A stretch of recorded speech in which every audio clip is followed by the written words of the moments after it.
شكرا. شغال؟ طب تمام. داخل بمايكين ها؟ طيب ده اركنه دلوقتي عشان مش محتاجه. اتكلم بالمايك العادي. اول حاجه ازيكم عاملين ايه؟ طب جميل. عارفين ابو القاسم الشابي شاعر الخضراء قال بيتين من اجمل ما قيل في الحريه، قالهم استاذ لطفي في السبيتش بتاعته. قال: اذا الشعب يوما اراد الحياه فلا بد ان يستجيب القدر، ولا بد لليل ان ينجلي، ولا بد للقيد ان ينكسر. جميل جدا. هسالكم سؤال بسيط.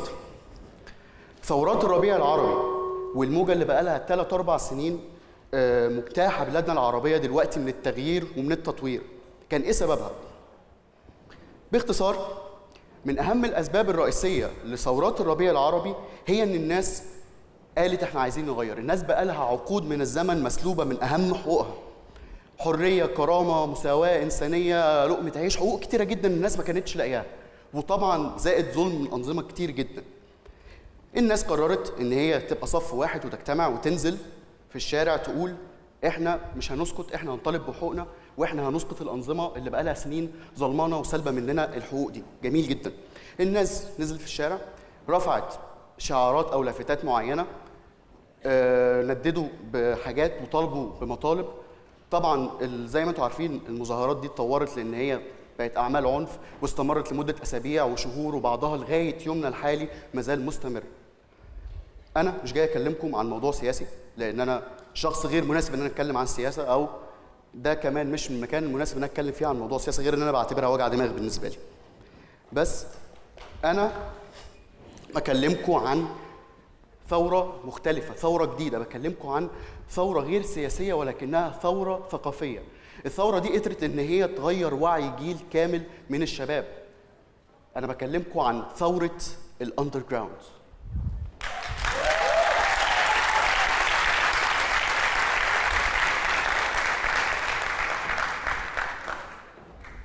شفتوا انتوا الناس اللي طلعت بعد ثورات الربيع العربي، اللي طلعت في القنوات وطلعت في الحفلات بتغني، وناس بتقدم موسيقى مختلفة، موسيقى نوعها مختلف، كلمات مختلفة، كلمات صريحة مش متعودين نسمعها في وطننا العربي، غير تقليدية.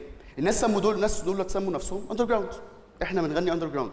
طيب، كلمة اندر جراوند مصطلحا او اصطلاحا تعني ان حاجة ممكن تكون مخالفة للقانون، او حاجة غير تقليدية، او حاجة بتتعمل بطريقة خفية غير موافق عليها. جميل جدا. موسيقى الاندر جراوند زي ما انتم عارفين ما كانتش شايفه النور الفتره اللي فاتت دي قبل الثورات، لان زي ما انتم عارفين شركات الانتاج بقالها سنين مسيطره على الاعمال الفنيه، سواء كان افلام او اغاني او غيره من الاعمال الفنيه، شركات الانتاج مسيطره عليه. طبعا انتم عارفين ان الفن رساله، والرساله اللي بقالنا سنين اكتر من 20-30 سنه بنسمعها من شركات الانتاج هي اغاني الحب والغرام والعذاب والشوق والكلام اللي احنا ما غيرش اي حاجه في واقعنا ولا فادنا باي حاجه. شركات الانتاج قدرت ان هي تعيشنا في عالم وردي، في عالم خيالي هو مش موجود على ارض الواقع. موسيقى الاندر جراوند جت قدرت ان هي تلغي الموضوع ده. موسيقى الاندر جراوند هي موسيقى نفس الانماط الموسيقيه اللي انتم متعودين تسمعوها، سواء كان جاز او راب او روك او بلوز، نفس الانماط.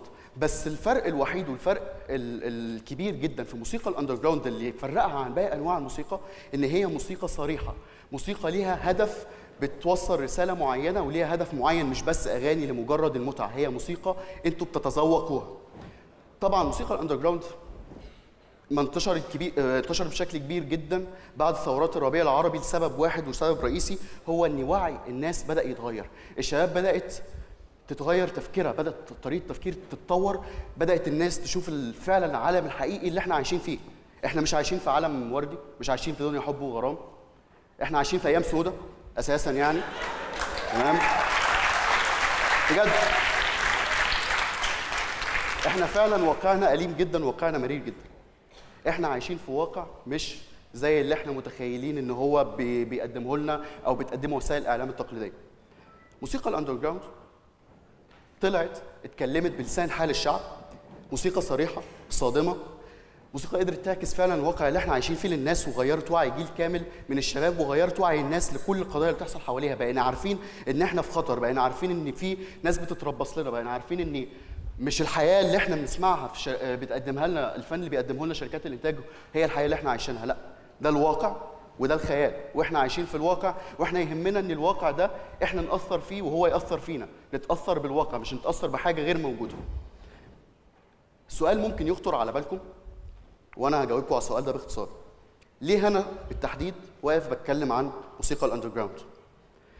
ممكن اي حد يقف يتكلم عن موسيقى الاندر جراوند قدامكم يقول لكم يا جماعه انا عملت بحث على النت ودخلت وقلت موسيقى الاندر جراوند جامده جدا وبادئه من سنين وتاريخها فين وبدات فين، بس الفكره ان انا جاي بحكي لكم تجربه، انا مش جاي بتكلم عن حاجه قريتها او بحثت عنها، انا جاي بحكي لكم تجربه انا عشتها وغيرت فيا كتير جدا وخلتني اعرف واحد جوايا ما كنتش مدرك او ما كنتش عارف ان في جوايا الطاقه دي. انا بسمع اندر جراوند من 2008، خاصه موسيقى الراب شدتني جدا موسيقى الراب، لان هي موسيقى صريحه، موسيقى بتتكلم بلسان الواقع، موسيقى فعلا بتكلمك عن الحقيقه اللي احنا عايشين فيها، ما بتجملش ما بتزينش الواقع. سمعت موسيقى الراب في 2009، كتبت اكتر من حاجه، كانت بدايتي في الكتابه وفي التسجيل كانت بالصدفه. بدات الكتابات ما كنتش قبل كده بنزل الكلام دوت او بوريه للناس، لان ما كانش عندي اقتناع ان ثقافه الهيب هوب او ثقافه الراب او الاندر جراوند بشكل عام ممكن توصل للناس بصوره كبيره. الكلام ده كان فعلا قبل ثورات الربيع العربي اللي غيرت في طريقه تفكيرنا كتير جدا. في سنه 2011 في نص 2011 وقفت كتابه. طبعا كنت ساعتها زي ما قال لكم فيصل انا بدرس هندسه كيميائيه في جامعه قطر، وانتوا عارفين يعني ايه طالب هندسه في جامعه قطر، يعني بالعافيه اصلا بلاقي وقت ان انا اذاكر، تمام؟ بالعافيه بلاقي وقت ان انا اذاكر، وما قدرتش ان انا استمر بشكل كبير في الموضوع دوت واطور من نفسي فيه. طبعا في اول ما بدات كانت امكانياتي محدوده جدا، كنت بسجل بمايك شات حقير ثمنه 10 ريال، تمام؟ بعد كده قدرت ان انا الحمد لله مع اول 2013 كان ربنا فتحها عليا وجبت عده قدرت ان انا اطور بيها الادائي، اطور بيها مستوايا. بدات اسجل اغاني كنت كاتبها قبل كده واغاني جديده، نزلت الاغاني دي، الناس سمعتها عجبها الراب، الناس اللي كانت مش مقتنعه ابدا او ما كانتش متخيله ابدا ان هي ممكن تسمع موسيقى من النوع ده، سمعت الراب اللي انا كنت بكتبه قالت لي جميل وكمل واستمر ودعموني بشكل كبير.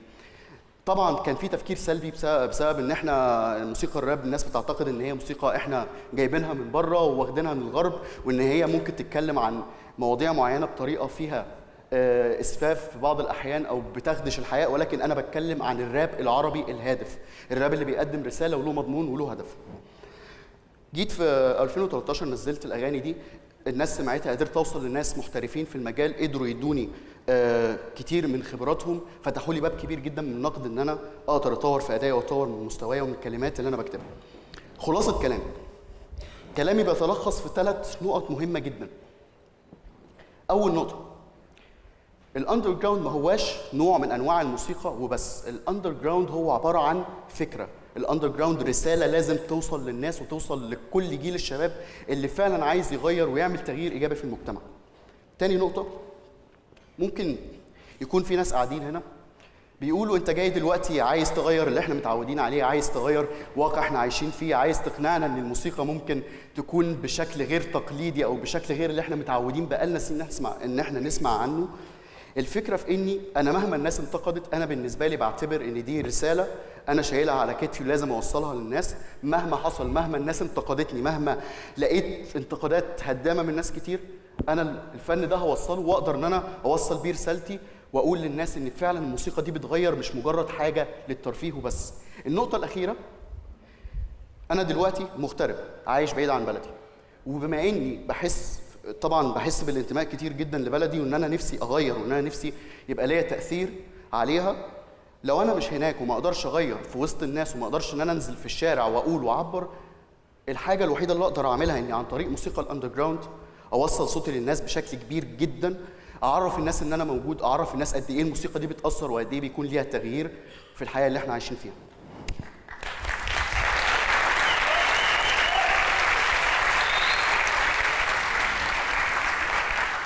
كلمه اخيره كنت عايز اقولها. صديقي سلمان لما اتكلم قال ان في 4 طلاب 3 منهم مناظرين، انا الاخير وانا اللي مش مناظر. حلو.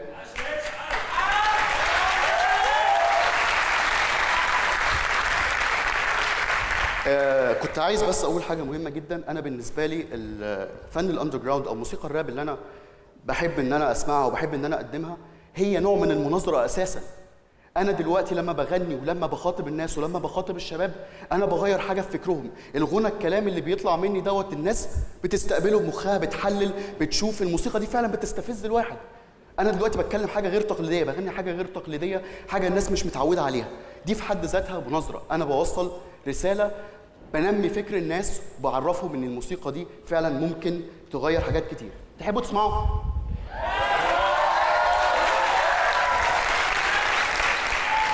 حماس بقى، ها؟ Woo!